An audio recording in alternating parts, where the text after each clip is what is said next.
ছেলের আবদার পুরো করতে গিয়ে হাতে রক্ত বেরিয়ে গেল কাঁটা ফুটে। বাবা এই কি অবস্থা, কাঁটাটা অনেক শক্ত না। হ্যাঁ ঠিক আছে, সাবধানে কর। কত রক্ত বেরিয়ে যাচ্ছে। ও মা, হ্যাঁ এই কুনকুনি মাছগুলো আজকে আলু বেগুন আর ফুলকপি দিয়ে ঝোল করবে, বুঝলে? আমি বাজবো ঝোল করব। হ্যাঁ, কত তোমার দেরি বৌমা তাই আছে, থেকে কাজ তুই রাত করবে। 9টার সময় নিয়ে এসেছিস। তোমার আমি বৌমা মাছটা আছে। রুটি বেশি দিয়ে যা। তোমার বৌমা আছে, কাজে হেল্প করে দিবে। বৌমা তো পারবেই না, মাছে হাতিয়ে দেয় না সে। বৌমা কি মাছ কাটবে? সে জানেই না যদি কাটতে। কুনকুনি মাছ কত কাঁটা দেখছো? আমার কাঁটা মাছ কাটতে ভয় লাগে। এইটা লোটে মাছ, এটা রুলি মাছ। 3 রকমের মাছ নিয়ে এসছে রাত 9টার সময়। বাবা, এই মাছের কাঁটা যদি হাতে ফুটবে, প্রচুর শক্ত।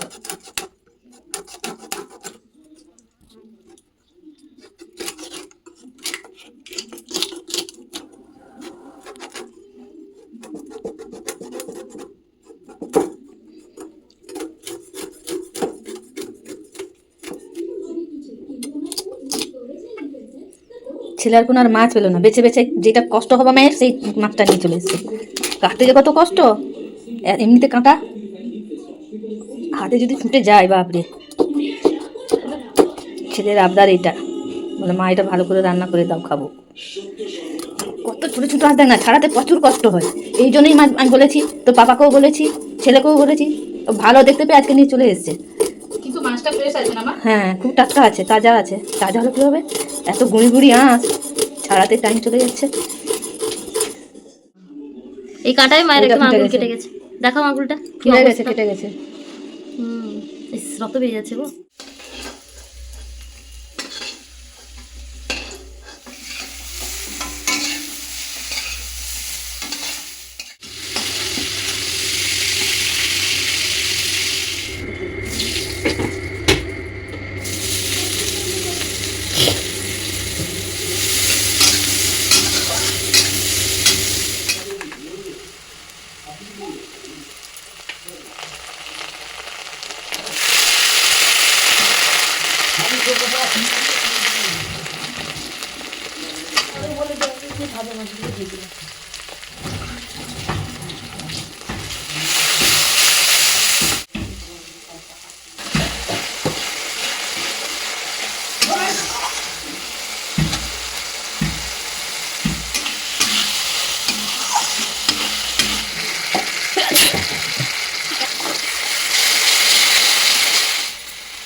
দেখুন, এবার আমার মাছের ঝোলটা রান্না হয়ে গেছে।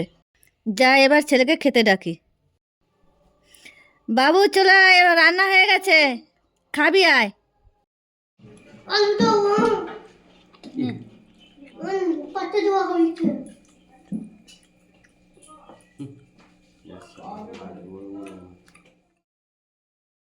তুই যেমন বলেছিলি তেমন রান্না করেছি, এবার খেয়ে বল কেমন হয়েছে। সত্যি মা, দারুণ হয়েছে।